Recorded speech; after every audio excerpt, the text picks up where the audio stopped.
The Newsroom, where untold story is revealed. King Saha agabudde abawagizi be ewe makage enakauka nkugambye akoze ekijjulo ekitabangawo. King Saha agenze maaso n'okubeera yebaza His Excellency Robert Kyagulanyi Ssentamu Bobi Wine olwogenda maaso n'okubeera amubeererawo n'ebirala bingi. Leero His Excellency Robert Kyagulanyi Ssentamu ayitiddeko ebuwambo n'agenda maaso n'okulambula ku musajja mukulu amanyikiddwa nga Nkonge Kibalama ono nno nga mutandisi w'ekibiina kya NUP era nga Kyagulanyi bwaddira mu bigere n'amugamba nti akojja mpenkasi ngende maaso n'okubeera ate nga twongerayo struggle nga bwegenda maaso n'okuba nga yetambula. Musajja mukulu Honorable Zaki Francis Butebe wa Mityana Municipality atabukidde gye n'omuhoozi Kainerugaba nsonga zivudde ku ki awo wennyini wenjagala tugende maaso n'okutandikira. Nkusaba n'obuwombeefu obw'ekika ekyawaggulu video eno nsooka ogimpeereka like bw'ogiwa like ojjaba ogiwadde muliro ogukitambuza otuuka ku buli ssekinnoomu mu ngeri y'emu ate na subscribinga nga gwe mulundi gwo ogusoosola ba video zaffe nkusaba osooka osubscribinge ate tujja genda maaso n'okuba nga tutambula bulungi mu nnywanyi era tojja kubeera nga wejjusa awo wennyini nzikiriza nsooke nkuwe ku video eno nga King Saha agenda maaso n'okubeera nga agabula abantu be. The King Saha kyakoze omulimu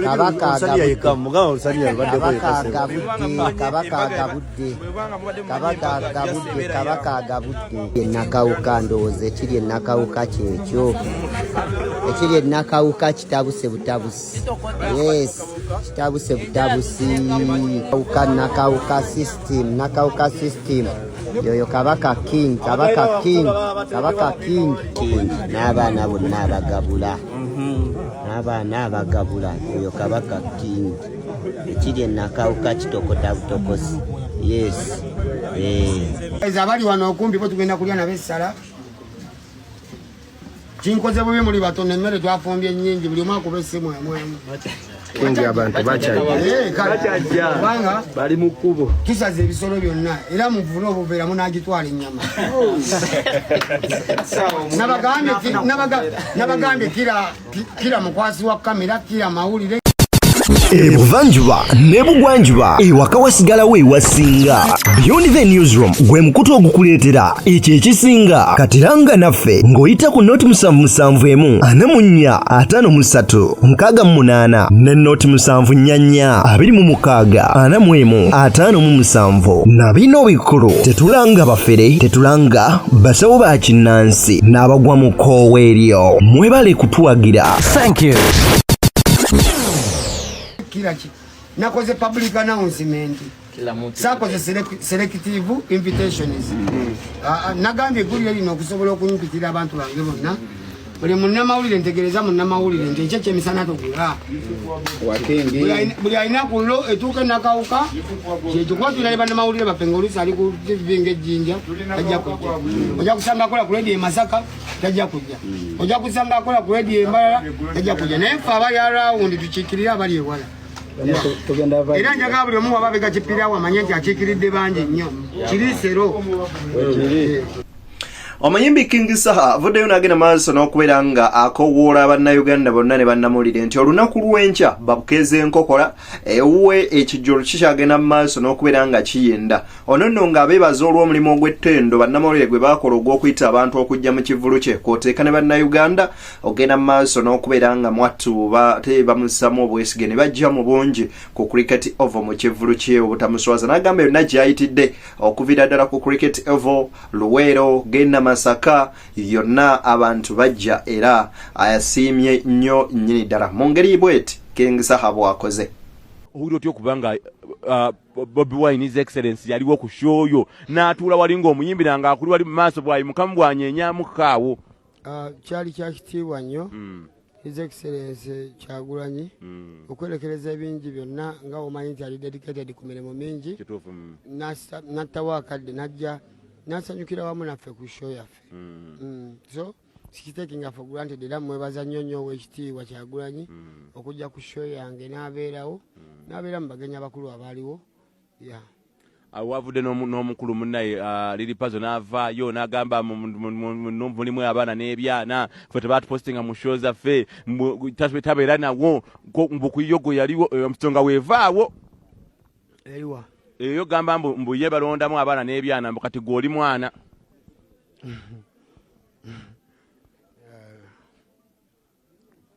omusirikiridde omanyi ffe tuli mu kujaguza wano kweyagala mu bitiibwa ne bakyali baffe Kingisa kufita esho byendowooza ndi ku mutima nga nandiyagadde kyali wange oyo gola batunda bu sweet ku kkubo kyali gola batunda bu wiper ku kkubo nga njagala asasule ku sho ne mukyala we bavimbe bagaziwe so nalowooza ku Kingisa kufite ebintu ekyo nenkisendeka mba promota mu gurupu yaabwe nabo bakirowoozeeko ekiba kikola sensi tukitunulemu yamwana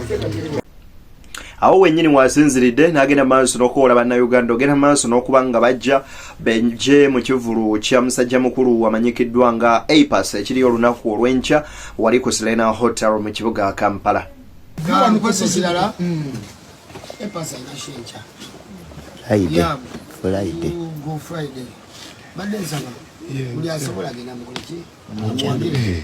Ayimba bulungi nnyo alina tuning ennungi nnyo so APAS tujja betutegekere waliwe tugenda okukiringira okusabula endongo ogenda ate nawe ojja osabula abawagizi baffe endongo so egenda kuba pato yomukwano gaffe no bad vibe. Kakati ebyo nno nga mbitadde ku mabbali olunaku olwaleero His Excellency Robert Kyagulanyi Ssentamu Bobi Wine kwoteeka SGA David Lewis Rubongoya ne musajja mukulu Alex Waiswa Mufumbire ono nga ye deputy spokesperson w'ekibiina kya National Unity Platform babukereza nkokolo ogenda mu bitundu by'ebuwambo okulaba ku oyo eyali ssenkulu w'ekibiina kya National Unity Platform amanyikiddwa nga Nkonge Kibalama nga nonna ategeezezza ku mukutu gwe ogwa Facebook nti Kibalama abadde agenda mu maaso n'okubeera nga ate gonvu nga bonaabona n'obulwadde wabula olunaku olwaleero bayibubyeko olubu lw'ekigere era nga agamba nti kakati kabalabyeko takyafudde jjukira nti wabaddewo controversies ku bulamu bwa musajja mukulu ono naddala ne masekati ge ne Robert Kyagulanyi Ssentamu nga bamu bagikozesa nga advantage okugamba nti Bobi Wine takyakolagana naye ali mutandisi wa kibiina era yamulya ssente tebamuwa na facilitation yadde obuyambi bonna akamu n'akeddagala ebigambo ebyo byezze byogerwa okumala akabanga era olwaleero Bobi Wine bwamukyaliddeko ebadde surprise nene nnyo nnyini ddala kubanga waliwo amawulire agasooka okuvayo ke mabega nga bagamba nti Kibalama olw'amabanja gayina agasose atuuse n'okutunda paka ku mulyango gw'enjuye nti takyalina waabeera nawo yatunzeewo apoloti n'asigaza nju yokka ebigambo ebyo bwe bityo bibadde ng'ate si biwoomu akamu n'akeddagala ku sayidi eyo awo wennyini musajja mukulu amanyikiddwa nga Honorable Francis Zaake Butebi atabukidde General Muhoozi lwa nsonga ki ono n'agambye nti oyo kirabani lwa Museveni oyo okugamba nti ajja salako pulezidenti waffe omutwe bikoze bitya namugamba ageza asale emagere kubanga yo talinayo yadde mukuumi ow'akasale Bobi Wine wabula kibasinga oba nakyo gemaanyi g'abantu ebigambo bino bya Francis Zaake Butebi oyo mutabani wa Museveni eyeyita jeno yandibayita gamba ayagala kujja ku mutwe gwa President Kyagulanyi yandibadde ekyo takyogera because he feels threatened. Kyokka ffe tetulina mmundu President waffe talina wadde nowase kyuliko wadde akwata kisasi kimu tamulina naye amaanyi g'abantu gaba threateninze so ffe tulowooza tuli ku mulamwa sina kulowooza n'ebikolwa byaffe biraga nti tuli ku mulamwa era tugenderaawo bannayuganda bagamba kimu mugenderaawo temutuvangamu kuba bannayuganda bannanyini struggle eno mu ngeri yemu Francis Zaake agamba boosi bakweteeririra ku lw'amaanyi g'abantu bakugenda mu maaso n'okubeera nga bazoganya mpaka until to their last breath. Do you think you can defeat Mr. Museveni in an election? nga tumwekyangiddeko. Come again? Nga tumwekyangiddeko. Nga twekyanze nga tuzoganyiza bannayuganda nga baraisinze up to the occasion. Ne bagamba ekimala kimala. Ne bwe tubehaving anomally watwagala awo nti munnanga ate tunaagamba ki ate kati tukole ki ate wali kyakkola ffe tetwagala byakwekubagiza nkyekyanga wekyanga nenda ojjukira mu covid wali ogaba mmere emityana basajja ne bakuvuga mu bimotoka novaonoga nti batuga nti wajja weekoonakoona bwoti nebagana neruma n'amatu abo boolaba bagamba nze neruma n'amatu mboki nti neruma n'amatu nakyusa omumwago wange guno nenuma n'amatu yiyi nkula bye boogera kati yoyo gwogamba omuwe electoral reforms ennungi ennyo nga neziriwo zimulemye neziriwo zigaanye fikenaka tebatukkiriza kuba nkuŋŋaana webatutukkiriza bakuwayo wiiki emu nga bakutaminatinga nga bagamba weeyisiza bubi negwe njagala ondage Mama Museveni gyali mu kutambula sama mu PDM atuweeyo ko ebbaluwa yagundi emu emugamba nti kati agende mu maaso tebabirina bo tebabigenderako fuwano okuwa obukubi olukuŋŋaana kyoyitamu wano naye ntegeka youth convention kye nayitamu obuyisi nga mabaluwa kumpi nina fayiro namba okuteekawo omukono nti nga weekyanze niye okwekyangako tekulesa enkyukakyuka gyoyayaanira nanti kulemerako wekyangidde mu parliament oyogedde rightly so 2017 wakubibwa eŋŋumi mu parliament the other day Anthony Akol nakugunda mu parliament police watugambira yakugunda naye gwe waliwo kirabyeko mu parliament ekyo bimaze kubeerayo ebigambo bya Zaake ebiwanvu ono nno wabuuziddwa lwaki bagenda mu kalulu n'agamba missionary ogenda mu kalulu tugenda kubeera nga tuzoganya era ku luno Museveni come what may 2026 agenda kawulira kubanga tugenda museesa empiki era okyogedde bulungi nti ffe tugezezzaako ate just tugezezzaako tukyakola ekyo kye tusobola whatever that is within our means we shall do ekyo nkikubuulira buli kimu ekisoboka tugenda kukisobozesa at least we shall die trying that one I've always told you I will die trying to do my level best nja kugezaako nnyo okulabanga nkola ekyo kyensobola okubanga nkola era sigenda kulikiraawo kati abalala babeera balemereddwa nze sijja kulemererwa nze waakiri nfe nga nkola weetaaga obulamu nze ninga balubu nfiira ku mulimu weetaaga obulamu olubuzaake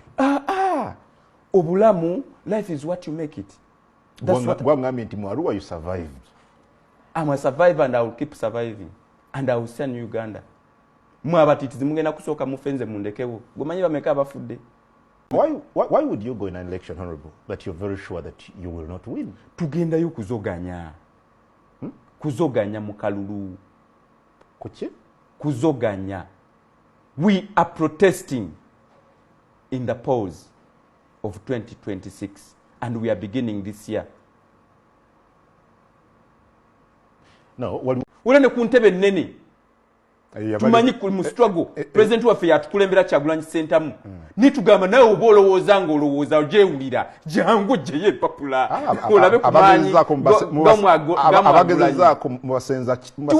tewaliwo yalaze nti nayagala ajagala bw'aba yagala tumuyisa mu process n'agiwulira here you don't need people very powerful being close for example Honorable Mathias Mpuuga bwe yalaga obusobozi okukulembera ansinga nonjogera ku Honorable Mathias Mpuuga banteeke wali naye bamuteeke wali bamuteeke Kololo nze banteeke Namboole former leader of opposition kati gwe omuntu yegeregeranye ku Kyagulanyi nga nange tasobola kunegeregeranyako ate nga Kyagulanyi ali far much better than all of us former leader of opposition former deputy president w'ekibiina nkugambye bakole batya bamuteeke wali bamuteeke Masaka ewuwe gye bamulonda nze bantwale embalala olaba amaanyi gali luddawo kati osooka ogambe nti kati gwe weegeregeranya ku Mwagulanyi mitembo omanyi bajjajjabe abamuli emabega oyo omanyi bannaddiini bameka bamuli emabega omanyi bafaadha bameka omanyi bamasheeke bameka abamusabira buli lunaku gwe omwegeregeranyeeko oli badman mubanda suma mikungu bwe tubanga tugeregeranya abantu waliwo batalina kugeregeranyako bw'oba omuntu ba yeewulira ajje lwaki aba atadduka ajje babateeke mu miguwa olaba abantu bafiira mu miguwa badman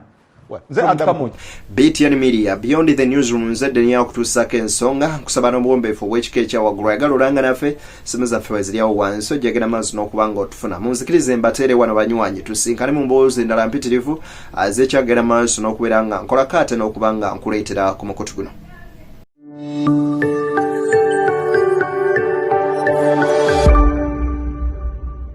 Beyond the Newsroom, where untold story is revealed.